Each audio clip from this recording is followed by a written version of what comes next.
آپ حضرات برس ہا برس سے جڑے ہوئے ہیں۔ اللہ تبارک و تعالی آئندہ بھی اس سلسلۃ الذہب کو اور اس مبارک سلسلے کو اللہ تبارک و تعالی جاری رکھے اور زیادہ سے زیادہ لوگوں کو اس سے استفادہ کرنے کی اور اس سے فائدہ حاصل کرنے کی توفیق عطا فرمائے۔ آخری صورت قرآن کریم کی سورہ والناس ہے۔ اس سے پہلے کی صورت سورۃ الفلق ہے اور آخری صورت سورۃ الناس ہے، اور اسی پر قرآن کریم جو مرتب کیا گیا ہے صورتوں کے اعتبار سے قرآن کریم مکمل ہوتا ہے اور قرآن کریم پورا ہوتا ہے۔ سورہ فلق اور سورہ ناس آپ نے تفسیر میں سنا ہوگا کہ ان دونوں صورتوں کو معوذتین کہا جاتا ہے۔ ان دونوں صورتوں کا نام سورہ فلق اور سورہ ناس کا نام معوذتین ہے، اور معوذتین کا ترجمہ ہوتا ہے پناہ دلانے والی۔ ان دونوں صورتوں میں آدمی اللہ تبارک و تعالیٰ سے پناہ مانگتا ہے شرارتوں سے، حسد سے، جادو ٹونا کرنے والوں سے اور شیطان کے وسوسوں سے۔ اللہ تبارک و تعالیٰ کی طرف سے اس صورت میں سکھایا گیا ہے کہ ہم اللہ تبارک و تعالیٰ کی پناہ مانگیں، اللہ تبارک و تعالیٰ کی حفاظت میں آنے کی اللہ تبارک و تعالیٰ سے درخواست کریں کہ اللہ ہمیں پناہ عطا فرما شریروں کی شرارت سے، حاسدین کے حسد سے، جو جادو ٹونا کر کے تکلیفیں پہنچاتے ہیں ان کی تکلیفوں سے، اور خاص کر کے سورہ ناس میں جس سے پناہ مانگی گئی وہ شیطان سے پناہ مانگی گئی ہے کہ شیطان وسوسے ڈال کر کے دلوں کے اندر غلط خیالات انڈیل کر کے ہم کو اللہ سے گمراہ کرتا ہے، اللہ کی باتوں سے گمراہ کرتا ہے۔ اے اللہ اس شیطان سے ہماری حفاظت فرما تاکہ ہماری آخرت ضائع اور برباد نہ ہو۔ سورۃ الناس کا ترجمہ اور تھوڑی سی تشریح کر کے پھر اپنی بات پیش کروں گا۔ اللہ تبارک و تعالیٰ فرماتے ہیں قل۔ قل کا معنی ہوتا ہے، یہ نبی کریم صلی اللہ علیہ وسلم کو خطاب ہے۔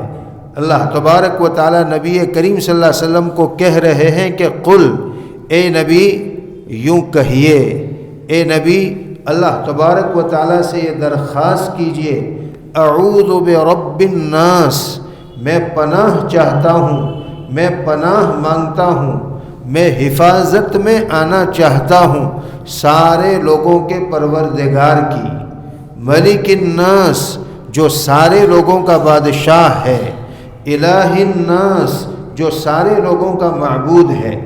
اللہ تبارک و تعالیٰ کی 3 صفتوں کا ذکر کیا گیا، صفت ربوبیت، صفت ملوکیت اور صفت الوہیت۔ اللہ تبارک و تعالیٰ ساری کائنات کا رب اور پروردگار ہے، اللہ تبارک و تعالیٰ ساری کائنات کا بادشاہ ہے، اور اللہ تبارک و تعالیٰ ساری کائنات کا معبود ہے۔ یہ تینوں صفتیں ذکر کی گئی کہ میں اس اللہ کی پناہ میں آنا چاہتا ہوں جو اللہ سب کا رب اور پروردگار ہے، جو اللہ سب کا بادشاہ ہے، احکم الحاکمین ہے، اور وہ اللہ جو سب کا معبود ہے۔ اللہ تعالیٰ کی 3 صفتیں ذکر کی گئی، اس لیے کہ جس سے پناہ مانگنی ہے اور جس سے حفاظت اللہ تعالیٰ سے مانگنی ہے وہ بڑا خطرناک ہے۔ شیطان یہ بڑا خطرناک انسان کا دشمن ہے جو انسان کی اور ایمان والے کی آخرت کو تباہ و برباد کر دیتا ہے، آخرت کو ضائع کر دیتا ہے۔ اس سے پناہ مانگنی ہے، اس لیے اللہ تبارک و تعالیٰ کی بڑی بڑی 3 صفتوں کا ذکر کیا کہ اللہ تو ہمارا رب ہے، اس لیے تیری پناہ میں آنا چاہتا ہوں۔ اے اللہ تو ہم سبوں کا بادشاہ ہے، اس لیے تیرے سامنے کسی کی کچھ نہیں چلتی، اس لیے ہم تیری پناہ میں آنا چاہتے ہیں۔ اور اے اللہ عبادت کے لائق تو ہی ہے، بندگی اور پرستش تیری ہی کی جا سکتی ہے، تیرے سوا کوئی معبود نہیں ہو سکتا، تو ہم سبوں کا معبود ہے، اس لیے ہم تیری پناہ چاہتے ہیں۔ کس سے؟ من شر الوسواس الخناس، اس شیطان کے شر سے جو وسوسے ڈالنے کا کام کرتا ہے۔ وسواس، شیطان کو اللہ تبارک و تعالیٰ نے یہ صلاحیت دی ہے کہ وہ انسان کے بدن میں پیوست ہو کر کے انسان کو غلط خیالات کے اندر مبتلا کرے اور راستے سے اس کو بھٹکا دے۔ اللہ تعالیٰ نے شیطان کو یہ صلاحیت دی ہے۔ نبی کریم صلی اللہ علیہ وسلم فرماتے ہیں کہ شیطان تمہاری رگوں میں ایسے دوڑتا ہے جیسے تمہاری رگوں میں خون دوڑتا ہے۔ جس طریقے سے ہر وقت خون انسان کی رگوں میں جاری رہتا ہے اور دوڑتا رہتا ہے، شیطان بھی اسی طرح تمہارے بدن میں پیوست ہو کر کے تمہارے اندر دوڑتا رہتا ہے اور تمہارے دلوں کے اندر جو ہے غلط قسم کے خیالات، تم کو گمراہ کرنے والے خیالات ڈالتا ہے۔ اس لیے اللہ تعالیٰ نے اس کا نام اس صورت کے اندر وسواس ذکر کیا، وسوسے پیدا کرنے والا، وسوسے ڈالنے والا۔ الخناس اس کا دوسرا نام اللہ تبارک و تعالیٰ نے ذکر کیا، خناس۔ عربی میں اس کا ترجمہ ہوتا ہے چھپ جانے والا۔ حدیث پاک کے اندر آتا ہے کہ آدمی کے دل میں جب وسوسے آئے، خیالات آئے اور وہ آدمی اللہ تعالیٰ کا ذکر شروع کر دے تو شیطان پیچھے کی طرف چلا جاتا ہے اور چھپ جاتا ہے۔ یہ بڑا شاطر ہے، بڑا چالاک ہے، اللہ تعالیٰ کا ذکر برداشت نہیں کر سکتا، وسوسے ڈالتا ہے، مگر آدمی اللہ تبارک و تعالیٰ کا نام لینا، اللہ کا ذکر کرنا شروع کر دے تو یہ فوراً سے جا کر کے چھپ جاتا ہے، وہ اللہ کے ذکر کو برداشت نہیں کر سکتا، اس لیے اس کو خناس کہا۔ تو من شر الوسواس الخناس، اس شیطان کے شر سے جو وسوسے ڈالنے والا ہے، جو چھپ جانے والا ہے، الذی یوسوس فی صدور الناس، وہ شیطان جو لوگوں کے سینوں کے اندر وسوسے اور غلط قسم کے خیالات اور گمراہ کن خیالات ڈالتا ہے، اس شیطان سے میں پناہ چاہتا ہوں، من الجنت والناس، چاہے وہ شیطان جناتوں میں سے ہو، چاہے وہ شیطان انسانوں میں سے ہو۔ یہ وسوسہ ڈالنے والے شیاطین جو ہے جنات میں بھی ہیں، انسان کے اندر بھی ہے، برے لوگ جو غلط قسم کی باتوں سے ہمارا ذہن بگاڑتے ہیں اور اللہ تبارک و تعالیٰ کے راستے سے ہمیں بھٹکانے کی کوشش کرتے ہیں، یہ انسانوں کے شیطان ہے، اس سے بھی اس صورت کے اندر پناہ مانگی گئی ہے۔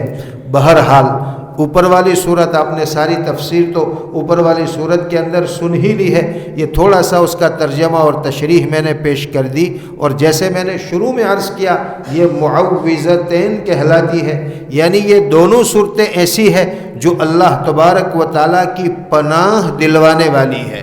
اس صورت کے ذریعے سے بندہ اللہ تبارک و تعالیٰ کی حفاظت کے اندر آ جاتا ہے۔ چنانچہ نبی کریم صلی اللہ علیہ وسلم کا معمول تھا کہ جب کوئی پریشانی کا سامنا ہوتا، نبی کریم صلی اللہ علیہ وسلم فوراً ان دونوں صورتوں کو پڑھتے تھے۔ ایک صحابی حضرت عقبہ ابن عامر رضی اللہ تعالیٰ عنہ فرماتے ہیں کہ ایک مرتبہ میں نبی کریم صلی اللہ علیہ وسلم کے ساتھ کسی راستے سے گزر رہا تھا مدینے سے باہر، ایک دم سے اندھیرا چھا گیا اور آندھی اور طوفان جو ہے چلنے لگا اور ایک ڈراؤنا ماحول بن گیا۔ فوراً نبی کریم صلی اللہ علیہ وسلم کی زبان مبارک پر یہ معوذتین جاری ہوئی اور نبی کریم صلی اللہ علیہ وسلم ان دونوں صورتوں کو پڑھنے لگے، اور مجھے کہا کہ عقبہ جب تمہیں کوئی پریشانی آئے تو ان دونوں صورتوں کو پڑھا کرو، اللہ تبارک و تعالیٰ ان صورتوں کی برکت سے تمہیں پریشانی سے نجات دے گا۔ آپ صلی اللہ علیہ وسلم نے مجھے یہ تاکید فرمائی۔ حضرت عائشہ رضی اللہ تعالیٰ عنہ فرماتی ہیں کہ نبی کریم صلی اللہ علیہ وسلم کی عادت مبارکہ تھی، آپ صلی اللہ علیہ وسلم کا معمول تھا کہ روزانہ رات کو نبی کریم صلی اللہ علیہ وسلم معوذتین کو پڑھتے اور اس کے بعد نبی کریم صلی اللہ علیہ وسلم اپنے ہاتھوں پر دم کرتے، اس طرح دم کرتے کہ تھوک کے ذرات آپ صلی اللہ علیہ وسلم کے ہاتھ کے اوپر پڑتے تھے، اور پھر اس کے بعد آپ صلی اللہ علیہ وسلم اپنے پورے بدن پر اس طرح کہ اپنے چہرے اور اپنے سینے سے شروع کر کے نیچے تک اور پیچھے کی طرف بھی نبی کریم صلی اللہ علیہ وسلم اپنے ہاتھ پھیر لیتے تھے۔ یہ روزانہ کا نبی کریم صلی اللہ علیہ وسلم کا معمول تھا۔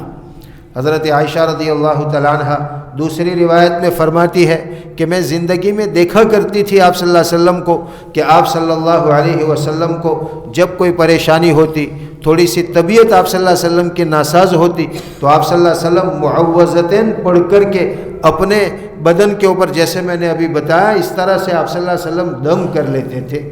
جب آپ صلی اللہ علیہ وسلم مرض الوفات میں گرفتار ہوئے، یعنی اس بیماری میں جس بیماری میں نبی کریم صلی اللہ علیہ وسلم کی وفات ہو گئی، جب اس بیماری میں آپ صلی اللہ علیہ وسلم تھے، بہت نحیف اور کمزور ہو گئے تھے، آپ صلی اللہ علیہ وسلم کی آواز بھی بہت کمزور ہو گئی تھی، ہاتھ وغیرہ کا خود سے اٹھانا بھی نبی کریم صلی اللہ علیہ وسلم سے نہیں ہوتا تھا، تو مجھے آپ صلی اللہ علیہ وسلم کا وہ عمل یاد آیا کہ زندگی میں جب کبھی آپ کو بخار آتا تھا، آپ کی طبیعت نادرست ہو جاتی تھی، تو آپ معوذتین پڑھ کر کے دم کرتے تھے، تو مجھے وہ یاد آیا، تو میں نے خود معوذتین پڑھی، اور اس کے بعد نبی کریم صلی اللہ علیہ وسلم کے ہاتھ میں نے اٹھائے، اس پر دم کیا، اور آپ صلی اللہ علیہ وسلم کے ہاتھوں کو ہی آپ صلی اللہ علیہ وسلم کے بدن کے اوپر پھیر دیا۔ حضرت عائشہ فرماتی ہے چونکہ نبی کریم صلی اللہ علیہ وسلم کا بہت اہتمام سے یہ معمول تھا، اس لیے آپ کے مرض الوفات میں بھی میں نے نبی کریم صلی اللہ علیہ وسلم کے اوپر یہ عمل کیا۔ بہرحال یہ بڑی مقدس صورتیں ہیں اور بڑی طاقتور صورتیں ہیں، بیماریوں سے، پریشانیوں سے، سحر، جادو وغیرہ سے بچنے کے لیے بڑی مؤثر طاقتیں ہیں۔ ایسی کوئی بات ہو جاتی ہے، کسی جن وغیرہ کا اثر، سحر وغیرہ کا اثر ہو جاتا ہے، ہم عاملوں کے چکر کاٹتے ہیں، مگر اللہ اور اللہ کے رسول صلی اللہ علیہ وسلم نے اتنا آسان طریقہ بتایا، اس کی طرف ہمارا دھیان نہیں جاتا اور اس کے اوپر عمل نہیں کرتے، یہ بڑا مجرب ہے۔ نبی کریم صلی اللہ علیہ وسلم کا جادو، یہودیوں نے جو آپ صلی اللہ علیہ وسلم کے اوپر جادو کیا تھا، آپ نے سورہ فلق کی تفسیر میں سنا ہوگا وہ واقعہ، جادو کیا تھا تو اسی پر یہ آیتیں اور یہ صورتیں 11 صورتیں ہیں، دونوں 11 آیتیں ہیں، دونوں صورتوں کے ملا کر کے سورہ فلق میں 5 ہے اور سورہ ناس کے اندر 6 آیتیں ہیں، یہ 11 آیتیں اللہ تعالیٰ نے اتاری تھی، چونکہ جو جادو کیا گیا تھا کمان کی تانت میں، وہ کمان کے دھاگے اور دورے میں، اس میں وہ آپ صلی اللہ علیہ وسلم کی کنگھی سے بال لے کر کے اور آپ صلی اللہ علیہ وسلم کی کنگھی کے دندانے جوڑ کر کے اس میں 11 گرہیں اس جادو کرنے والے نے لگائی تھی، اور اس سے نبی کریم صلی اللہ علیہ وسلم کو تکلیف ہوتی تھی۔ اللہ تعالیٰ نے آپ کو بتا دیا اور وہ جگہ بھی خواب میں بتا دی گئی کہ کون سے کنویں میں پتھر کے نیچے وہ عمل کیا ہوا جو ہے رکھا ہوا ہے، آپ نے نکلوایا۔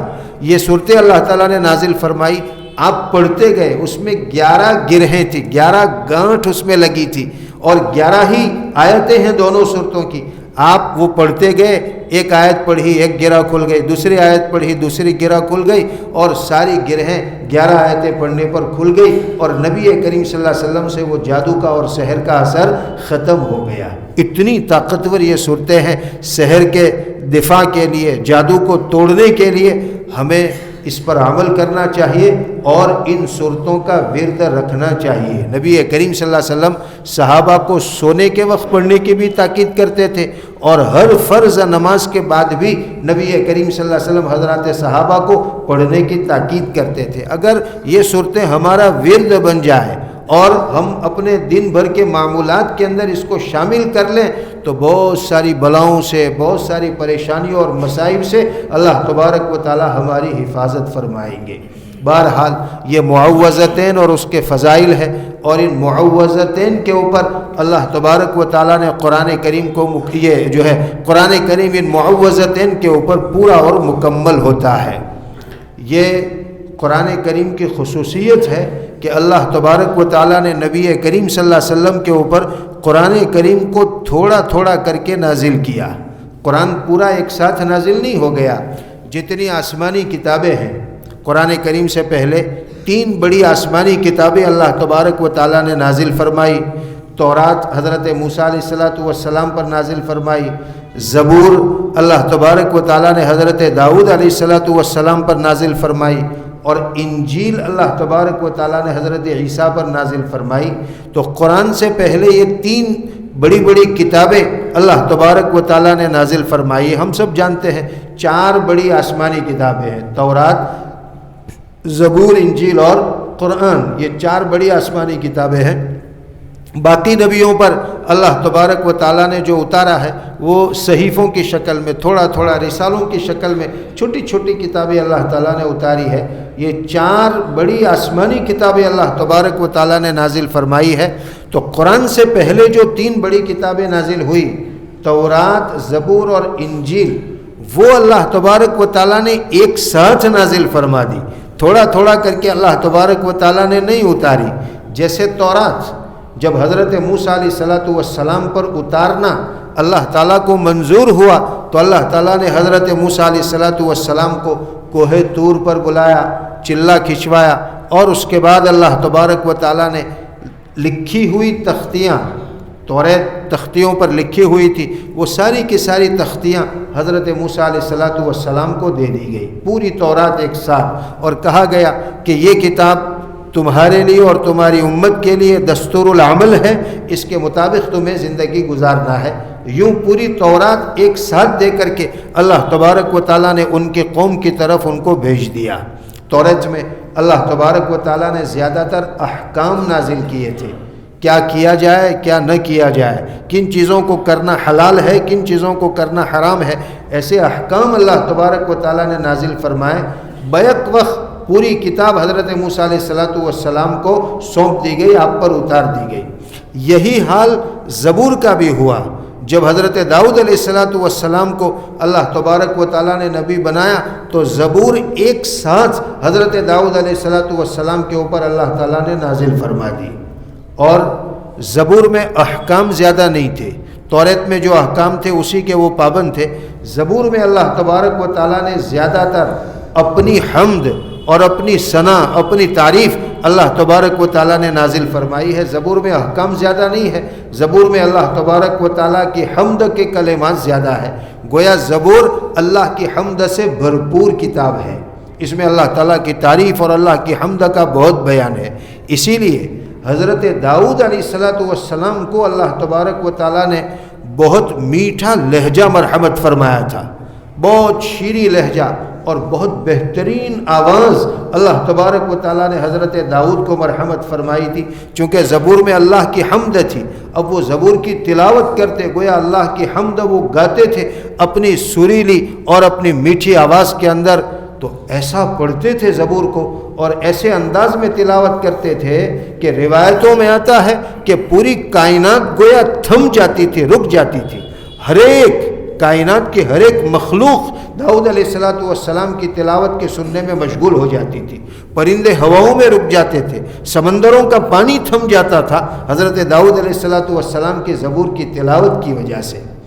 اللہ تبارک و تعالیٰ نے ایسا لہجہ حضرت داؤد علیہ السلام کو دیا تھا۔ معلوم ہوا کہ میٹھے لہجے میں اور بہترین انداز میں اللہ کے کلام کی تلاوت کرنا یہ مقصود اور مطلوب ہے۔ اللہ رسول یہ چاہتے ہیں کہ اچھے سے اچھے انداز میں اور بہترین لہجے کے اندر اللہ کی کتاب کی تلاوت کی جائے۔ ایک مرتبہ روایتوں کے اندر آتا ہے، بخاری شریف میں بھی واقعہ موجود ہے، حضرت ابو موسیٰ اشعری رضی اللہ تعالیٰ عنہ نبی کریم صلی اللہ علیہ وسلم کے صحابی ہیں، ان کا لہجہ بہت اچھا تھا اور قرآن بہت عمدہ لہجے کے اندر تلاوت کرتے تھے۔ ایک مرتبہ رات کے وقت تہجد میں وہ کھڑے تھے اور کلام اللہ کی تلاوت کر رہے تھے، وہیں مسجد نبوی میں آ کر کے یا مسجد نبوی کے قریب ان کے قیام گاہ تھے، یہ مدینے کے نہیں تھے، یہ یمن سے آئے تھے۔ یمن میں ایک قبیلہ تھا اشعار، اس قبیلے سے ان کا تعلق تھا، وہاں سے مدینہ آئے تھے، مسلمان ہوئے تھے اور مدینے ہی میں رہ گئے تھے، اس لیے شروع میں ان کا کوئی اپنا گھر نہیں تھا، خیمے وغیرہ کے اندر رہتے تھے، تو مسجد نبوی کے قریب ہی تھا، اور تہجد میں رات کو اٹھ کر کے تہجد میں قرآن کی تلاوت کرتے تھے۔ تقریباً ہر صحابی کا معمول تھا کہ وہ رات کو تہجد کے اندر قرآن کریم کی تلاوت کرتے تھے، تقریباً صحابہ کرام کا معمول تھا۔ مقداریں جدا جدا تھی، کوئی کم پڑھتا تھا، کوئی زیادہ پڑھتا تھا۔ کئی صحابہ ایسے تھے جو 3 دن میں قرآن کریم مکمل کرتے تھے، 10 پارے پڑھتے تھے۔ کچھ صحابہ ایسے تھے جو قرآن کریم کی 7 منزل ہے تو روزانہ 1 منزل تلاوت کرتے تھے اور 7 دنوں کے اندر قرآن کریم کو پورا کرتے تھے۔ مگر صحابہ کا معمول تھا کہ رات میں تہجد کے اندر قرآن کریم کی تلاوت کرتے تھے۔ تو ابو موسیٰ اشعری بھی تلاوت کر رہے تھے، اب رات کا سناٹا تھا اور رات کے سناٹے میں آواز دور دور تک جاتی ہے۔ نبی کریم صلی اللہ علیہ وسلم اپنے حجرہ مبارکہ میں تھے، آپ کو آواز پہنچی کہ ابو موسیٰ قرآن کریم کی تلاوت کر رہے ہیں۔ اتنی بہترین تلاوت تھی کہ نبی کریم صلی اللہ علیہ وسلم حجرے سے باہر آ گئے اور وہاں کھڑے کھڑے ابو موسیٰ اشعری رضی اللہ تعالیٰ عنہ کی قرآن کریم کی تلاوت سننے لگے۔ آپ باہر آئے حجرے سے تو ازواج مطہرات بھی حجرے سے باہر آ گئی اور وہ بھی حضرت ابو موسیٰ اشعری کی قرآن کریم کی تلاوت سننے لگے۔ اب ابو موسیٰ کو کچھ پتہ نہیں کہ آپ صلی اللہ علیہ وسلم باہر آئے ہیں اور میری تلاوت سن رہے ہیں، وہ تو بدستور پڑھتے رہے، اپنی نماز مکمل کی۔ نبی کریم صلی اللہ علیہ وسلم بھی حجرے کے اندر چلے گئے۔ صبح کو مجلس میں جب ابو موسیٰ اشعری رضی اللہ تعالیٰ عنہ موجود تھے آپ صلی اللہ علیہ وسلم کی مجلس میں، تو نبی کریم صلی اللہ علیہ وسلم نے فرمایا، ابو موسیٰ رات ہم نے تمہارا قرآن سنا، بہت بہترین تم قرآن کی تلاوت کر رہے تھے، اور ساتھ میں آپ نے یوں فرمایا، اوتیت مزمارم من مزامیر داؤد، تم کو داؤد علیہ السلام کے لہجوں میں کا ایک لہجہ اللہ کی طرف سے دیا گیا ہے، تم ایسے لہجے میں قرآن کریم کی تلاوت کرتے ہو جیسے داؤد علیہ السلام زبور کی تلاوت کیا کرتے تھے۔ آپ بہت خوش ہوئے ان کی تلاوت سے، چونکہ وہ بہترین لہجے میں پڑھتے تھے۔ ابو موسیٰ مارے خوشی کے ان کا ٹھکانہ نہیں رہا، آپ صلی اللہ علیہ وسلم کی زبان سے ان کی تلاوت کی تعریف ہو رہی تھی، تو تعجب سے پوچھنے لگے، اللہ کے رسول صلی اللہ علیہ وسلم آپ نے میری تلاوت سنی؟ تو کہا کہ ہاں میں نے تمہاری تلاوت سنی رات میں۔ تو پھر وہ کہنے لگے کہ اللہ کے رسول صلی اللہ علیہ وسلم مجھے کیا پتا کہ آپ میری تلاوت سن رہے ہیں، اگر مجھے یہ پتا ہوتا کہ آپ تلاوت سن رہے ہیں تو میں اور اچھی آواز کے اندر پڑھتا تاکہ آپ زیادہ خوش ہوتے۔ حضرت ابو موسیٰ نے فرمایا، اس پر حضرت تھانوی نور اللہ مرقدہ نے لکھا ہے کہ اس سے یہ معلوم ہوا کہ اگر آدمی اللہ والوں کے دل کو خوش کرنے کے لیے اپنی عبادت کرے تو درست ہے، یہ ریاکاری نہیں ہے، اس لیے کہ یہ اللہ کے ولی ہے، اللہ کے دوست ہے، یہ خوش ہوں گے، اللہ تعالیٰ خوش ہوں گے۔ جیسے ابو موسیٰ اشعری نے کہا کہ مجھے پتا ہوتا کہ آپ سن رہے تو میں اور اچھا پڑھتا، یعنی آپ صلی اللہ علیہ وسلم کے لیے، اس لیے کہ آپ خوش ہوں گے تو اللہ تبارک و تعالیٰ خوش ہوگا۔ خیر، مجھے تو یہ عرض کرنا ہے کہ کتاب اور کلام اللہ کی تلاوت بہترین آواز کے اندر کرنا یہ مطلوب و مقصود ہے، ہمیں سیکھنا چاہیے۔ قرآن کریم ہم علماء کے پاس، ہم قاری حضرات کے پاس بیٹھ کر کے سیکھیں۔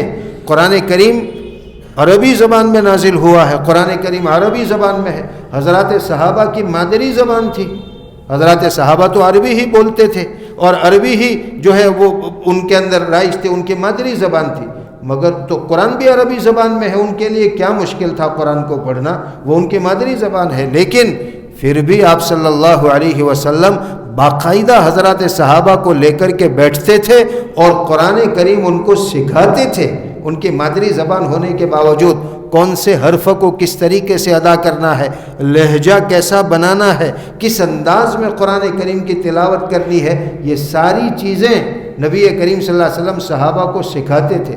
اور جب صحابی سیکھ جاتے تھے تو آپ صلی اللہ علیہ وسلم ان کو کہتے تھے کہ اب تم دوسروں کو سکھاؤ، دوسروں کو بھی کہتے تھے کہ بھئی ان سے سیکھو، میں نے ان کو قرآن سکھایا ہے۔ جیسے حضرت عبداللہ ابن مسعود رضی اللہ تعالیٰ عنہ نبی کریم صلی اللہ علیہ وسلم کے بہت چہیتے صحابی ہیں، جیسے مفتی صاحب نے شروع میں ذکر کیا کہ دو صحابی نبی کریم صلی اللہ علیہ وسلم کے جو بڑے آپ صلی اللہ علیہ وسلم کے چہیتے بھی اور آپ صلی اللہ علیہ وسلم سے انہوں نے خوب استفادہ کیا، ان میں عبداللہ ابن مسعود ہیں۔ نبی کریم صلی اللہ علیہ وسلم نے ایک مرتبہ صحابہ سے ان کے متعلق فرمایا کہ جو تم میں سے قرآن کریم کو ایسا سیکھنا چاہے جیسا نازل ہوا ہے تو وہ عبداللہ ابن مسعود کو لازم پکڑے، اس سے سیکھے، وہ تمہیں ایسا سکھائیں گے جیسا قرآن اوپر سے نازل ہوا ہے اور جبرائیل نے مجھے پڑھ کر کے سنایا ہے۔ تو اس طرح نبی کریم صلی اللہ علیہ وسلم صحابہ کو سکھاتے اور صحابہ دوسرے لوگوں کو سکھاتے، حالانکہ قرآن ان کی مادری زبان کے اندر تھا۔ اس سے معلوم ہوا کہ قرآن کو سیکھنا پڑتا ہے، مادری زبان والوں کو سیکھنا پڑتا ہے، تو پھر ہمیں تو کتنی ضرورت ہے کہ ہم قرآن کریم کو سیکھیں۔ اس کے اصول ہیں، اس کے قواعد ہیں، قرآن کے کس حرف کو کیسے ادا کرنا ہے، کس لہجے میں پڑھنا ہے، کہاں ٹھہرنا ہے، کہاں نہیں ٹھہرنا، اس کے باقاعدہ ایک فن ہے، فن تجوید، یہ قرآن کریم کا فن ہے۔ بھئی جیسے ڈاکٹری ایک فن ہے، انجینئرنگ ایک فن ہے، اس کو سیکھنا پڑتا ہے۔ ڈاکٹری سیکھنے کے لیے کتنے سال لگانے پڑتے ہیں، انجینئرنگ سیکھنے کے لیے کتنے سال لگانے پڑتے ہیں۔ ایک فن ہے. اسی طریقے سے قرآن کریم کو پڑھنے سیکھنے کا ایک فن ہے, اس کو فن تجوید کہا جاتا ہے. یہ پورا فن ہے, اس کے پیچھے بھی کئی سال ہمارے مدرسوں میں یہ فن پڑھایا جاتا ہے اور طلبہ اس کے پیچھے کئی سال لگاتے ہیں اور اس کے اندر مہارت حاصل کرتے ہیں. یہ جو آپ قاری حضرات سے اتنا بہترین قرآن سنتے ہیں نا, ویسے ہی ان کو نہیں آ جاتا. اس کے پیچھے ان کے سالوں کی محنت ہوتی ہے, ان کے اساتذہ کی سالوں کی محنت ہوتی ہے. وہ ان کو سکھاتے ہیں, ان کو لے کر بیٹھتے ہیں, گھنٹوں گھنٹوں وہ مشق کرتے ہیں, تب جا کر کے وہ ایسا قرآن کریم پڑھتے ہیں.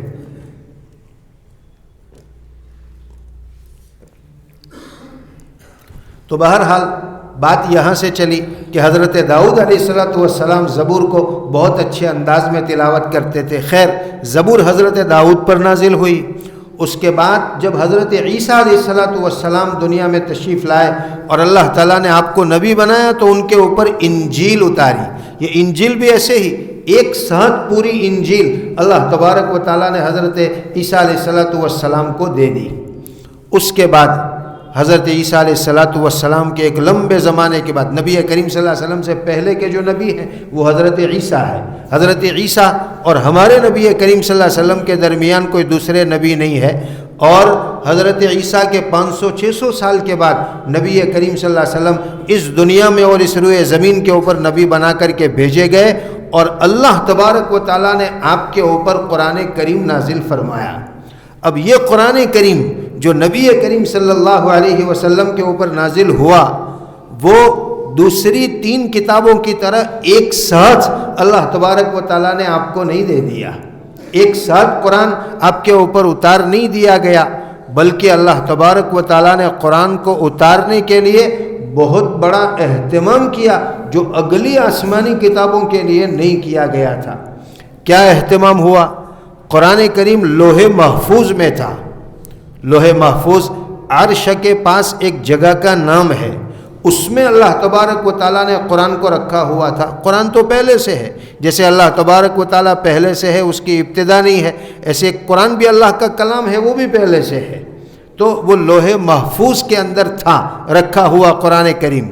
پھر جب نبی کریم صلی اللہ علیہ وسلم کی پیدائش ہوئی, آپ صلی اللہ علیہ وسلم کی عمر مبارک 40 سال کی ہونے لگی اور اللہ تعالیٰ کو یہ منظور ہوا کہ اب قرآن نبی کریم صلی اللہ علیہ وسلم کے اوپر اتارا جائے, تو اللہ تبارک و تعالیٰ نے لوح محفوظ سے آسمان دنیا کے اوپر قرآن کو اتارا. آسمان دنیا یعنی پہلا آسمان جو زمین سے ہمیں نظر آتا ہے. آسمان تو 7 ہے اور ہر 2 آسمانوں کے درمیان بڑے لمبے فاصلے ہیں.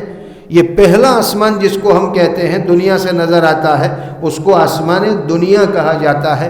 لوح محفوظ سے پورا قرآن ایک ساتھ آسمان دنیا کے اوپر لایا گیا اللہ تعالیٰ کی طرف سے. یہ قرآن کے اترنے کا پہلا مرحلہ ہے. قرآن 2 مرحلوں میں اترا ہے, یہ پہلا مرحلہ ہے لوح محفوظ سے آسمان دنیا پر اترنا. یہ یک بارگی اترا, ایک ساتھ لا لیا گیا پہلے آسمان کے اوپر. اس کے بعد پہلے آسمان سے نبی کریم صلی اللہ علیہ وسلم کے سینے مبارک پر اتارا گیا, وہ تھوڑا تھوڑا کر کے. ایک ساتھ آپ صلی اللہ علیہ وسلم کے سینے میں اتار نہیں دیا گیا لوہے یہ آسمان دنیا سے, تھوڑا تھوڑا کر کے. 40 سال کی نبی کریم صلی اللہ علیہ وسلم کی عمر مبارک ہوئی, اللہ تبارک و تعالیٰ نے آپ کو نبوت سے سرفراز فرمایا اور غار حرا میں نبی کریم صلی اللہ علیہ وسلم کے پاس پہلی مرتبہ فرشتہ قرآن کی کچھ آیتیں اقرأ بسم ربک الذی خلق والی آیتیں لے کر کے نازل ہوا اور نبی کریم صلی اللہ علیہ وسلم کو وہ آیتیں سنائی. لمبا واقعہ ہے, آپ نے سنا ہوگا. یہ پہلی آیتیں تھیں جو نبی کریم صلی اللہ علیہ وسلم پر نازل ہوئی. آپ کی عمر مبارک 40 سال کی ہے. یہاں سے قرآن کا اترنا شروع ہوتا ہے آپ صلی اللہ علیہ وسلم کے سینے پر. پھر تھوڑا تھوڑا کر کے جیسی جیسی ضرورت پڑتی گئی اللہ تعالیٰ کی طرف سے قرآن کا اتنا حصہ نبی کریم صلی اللہ علیہ وسلم پر اترتا رہا. حضرت جبرائیل آتے تھے کچھ آیتیں لے کر کے نبی کریم صلی اللہ علیہ وسلم کو سناتے, پھر ضرورت پڑتی پھر کچھ آیتیں لے کر کے آتے. کبھی زیادہ آیتیں اترتی, کبھی تھوڑی آیتیں اترتی, کبھی چھوٹا سا کلمہ بھی نبی کریم صلی اللہ علیہ وسلم پر اترا ہے. یوں تھوڑا تھوڑا تھوڑا تھوڑا کر کے نبی کریم صلی اللہ علیہ وسلم پر قرآن اترتا رہا. اور جب آپ کی عمر مبارک 63 سال کی ہوئی یعنی 23 سال ہوئے, 40 سال کی عمر میں اترنا شروع ہوا, تھوڑا تھوڑا اتر رہا ہے. عمر مبارک 63 سال کی ہے, اور اللہ تبارک و تعالیٰ نے قرآن کی آخری آیتیں نبی کریم صلی اللہ علیہ وسلم کے اوپر اتار دی اور قرآن مکمل ہو گیا۔ حجۃ الوداع میں آپ صلی اللہ علیہ وسلم نے جو حج کیا، عرفات کے میدان میں ہیں آپ صلی اللہ علیہ وسلم، اور عرفات کے میدان میں اللہ تبارک و تعالیٰ نے قرآن کی آخری آیتیں اتاری، قرآن کا اترنا مکمل ہو گیا۔ اس کے بعد 2 مہینے گزرے تھے، ذی الحجہ میں حج پورا ہوتا ہے، ذی الحجہ کے اواخر میں نبی کریم صلی اللہ علیہ وسلم مدینہ پہنچے، اس کے بعد محرم صفر کا مہینہ اور ربیع الاول میں نبی کریم صلی اللہ علیہ وسلم کی وفات ہو گئی۔ چونکہ قرآن کا اترنا پورا ہو گیا تھا، قرآن مکمل ہو گیا تھا، اللہ تبارک و تعالیٰ نے نبی کریم صلی اللہ علیہ وسلم کو اپنے پاس بلا لیا۔ یوں نبی کریم صلی اللہ علیہ وسلم پر قرآن تھوڑا تھوڑا کر کے 23 سال کے عرصے میں نازل ہوا۔ اگلے انبیاء کو ایک ساتھ اللہ تعالیٰ نے دے دیا، مگر قرآن کو اللہ تبارک و تعالیٰ نے نبی کریم صلی اللہ علیہ وسلم کو ایک ساتھ نہیں دیا، تھوڑا تھوڑا کر کے 23 سال میں اللہ تبارک و تعالیٰ نے نبی کریم صلی اللہ علیہ وسلم کو قرآن دیا۔ یہ قرآن کی خصوصیت ہے، اور ایسا اس لیے ہوا کہ قرآن یہ آخری آسمانی کتاب تھی، اور اللہ تبارک و تعالیٰ کو اس قرآن کو قیامت تک رکھنا تھا۔ اس لیے اللہ تبارک و تعالیٰ نے یہ سارے اہتمام کیے کہ ذرہ برابر قرآن کے اندر کسی طرح کی تحریف اور تبدیلی نہ ہو، قرآن اپنی اصلی حالت پر باقی رہے، اس لیے تھوڑا تھوڑا دیتے تھے۔ تھوڑا آپ صلی اللہ علیہ وسلم کے سینے میں محفوظ ہو گیا، پھر اللہ تعالیٰ نے تھوڑا اتارا، وہ اچھی طرح سے محفوظ ہو گیا، پھر اللہ تعالیٰ نے تھوڑا اتارا۔ تو قرآن اپنی اصلی حالت پر، چونکہ اگلی آسمانی کتابیں ساری بدل چکی تھی، نبیوں کے جانے کے بعد وہ کتابیں اپنی اصلی شکل پر نہیں رہی، مگر قرآن کو تو اللہ تعالیٰ نے قیامت تک کے لیے اتارا تھا، اس لیے اللہ تعالیٰ نے یہ سب اہتمام کیے کہ قرآن کریم محفوظ رہے۔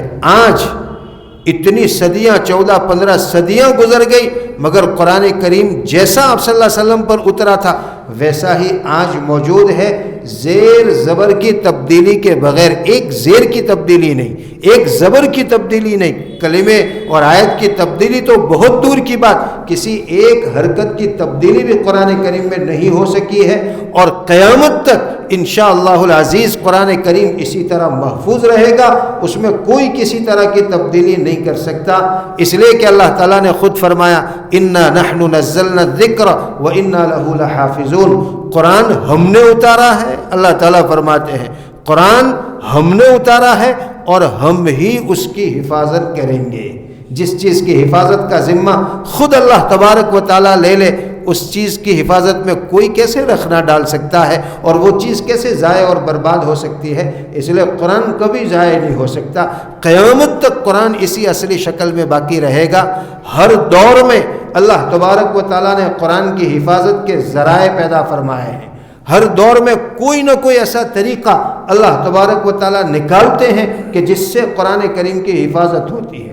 آج کل کے دور میں یہ مکاتب، یہ مدارس، یہ قرآن کریم کے درس کی مجلسیں، یہ سب قرآن کی حفاظت کے ذرائع ہیں، ان کے ذریعے سے اللہ تبارک و تعالیٰ قرآن کی حفاظت کا کام لے رہا ہے۔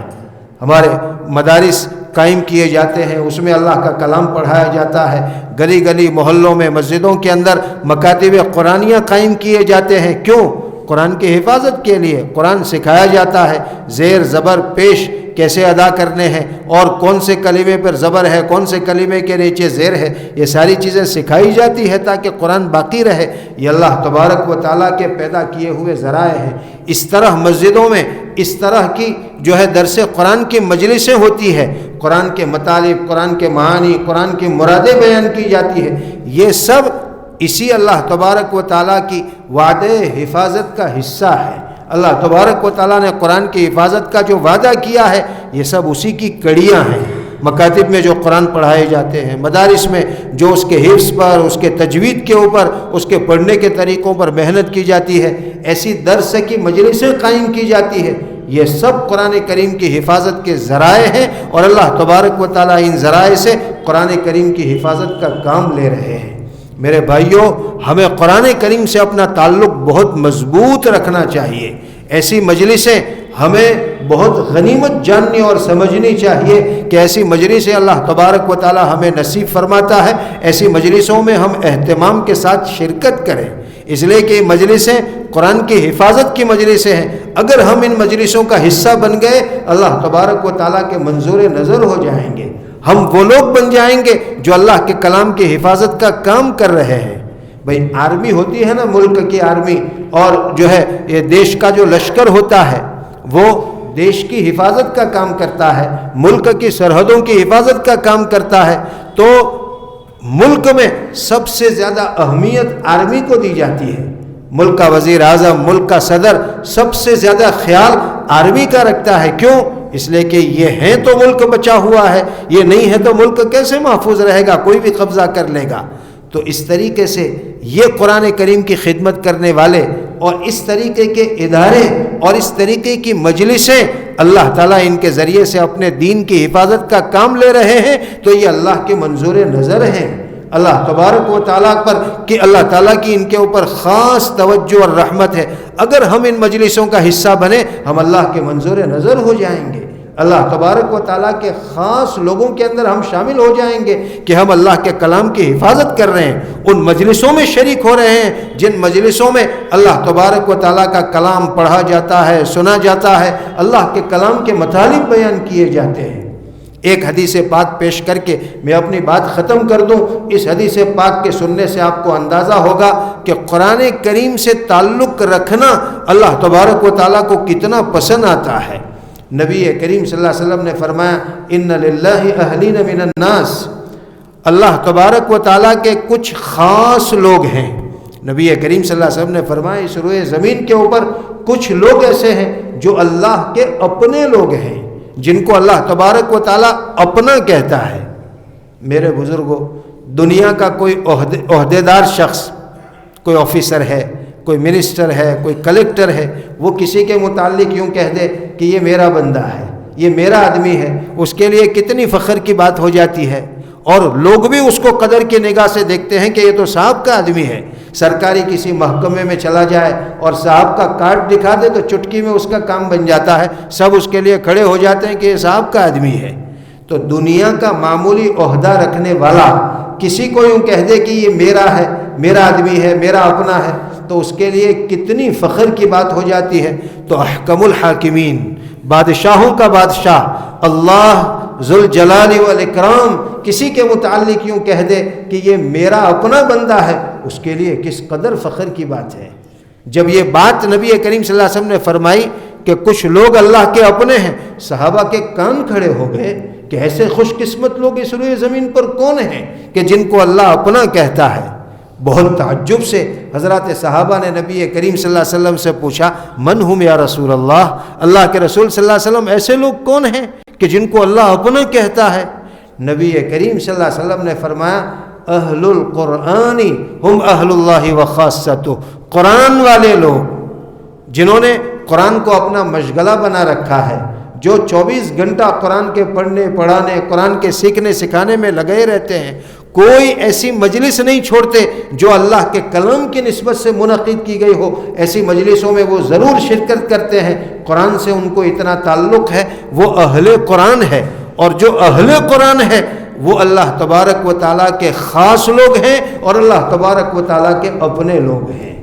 اس لیے میرے بھائیوں، ایسی مجلسوں کی قدر کریں جن مجلسوں میں قرآن کریم کا درس سنایا جاتا ہے، قرآن کریم کی باتیں بیان کی جاتی ہے۔ یہ کوئی معمولی مجلسیں نہیں ہے، ان مجلسوں میں شریک ہونے والے اللہ تبارک و تعالیٰ کے منظور نظر بن جاتے ہیں، اللہ تبارک و تعالیٰ کے اپنے بن جاتے ہیں، اور ان کی زندگیوں میں انقلاب آ جاتا ہے۔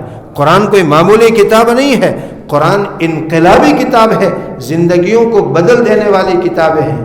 جس قوم پر یہ قرآن نازل ہوا، اس قرآن کے جو اولین مخاطب ہے وہ حضرات صحابہ ہیں، عرب کے لوگ ہیں، ان میں قرآن نازل ہوا۔ نبی کریم صلی اللہ علیہ وسلم مکہ مدینے میں تھے، عرب میں تھے، قرآن نازل ہوتا تھا، قرآن کے پہلے مخاطب یہ تھے۔ قرآن کے نازل ہونے سے پہلے یہ قوم کیسی تھی؟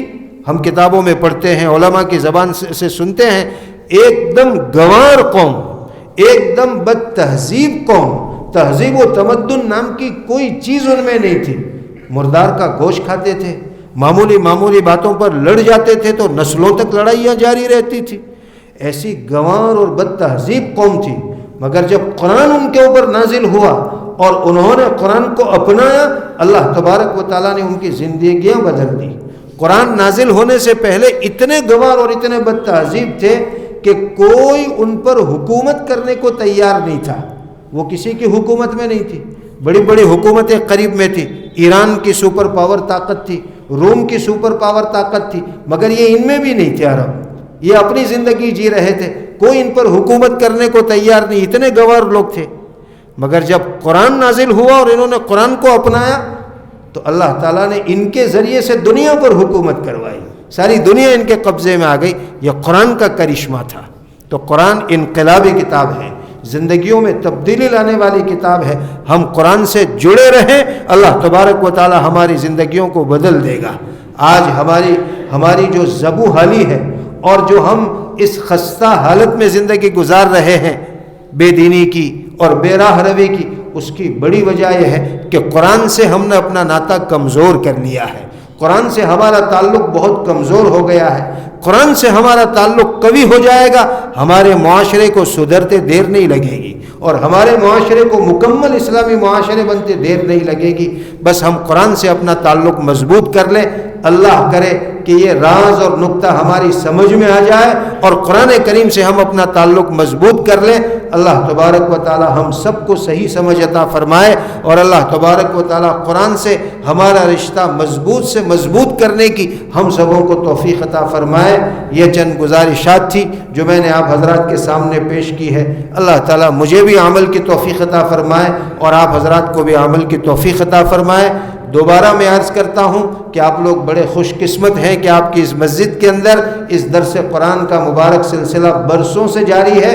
آئندہ بھی اس کو جاری رکھیں اور ذوق و شوق کے ساتھ اور اپنی سعادت سمجھ کر کے اس میں شرکت فرمائیں. اللہ تبارک و تعالی مولانا عبد الکریم صاحب کو جزائے خیر عطا فرمائے. یہ مبارک سلسلہ انہوں نے جاری رکھا ہوا ہے. آگے بھی اللہ تعالیٰ ان کو حوصلہ ہمت بخشے کہ وہ اس سلسلے کو جاری اور ساری رکھیں. اللہ تبارک و تعالی ہم سب سے راضی ہو جائیں. وآخر دعوانا ان الحمد للہ رب العالمین.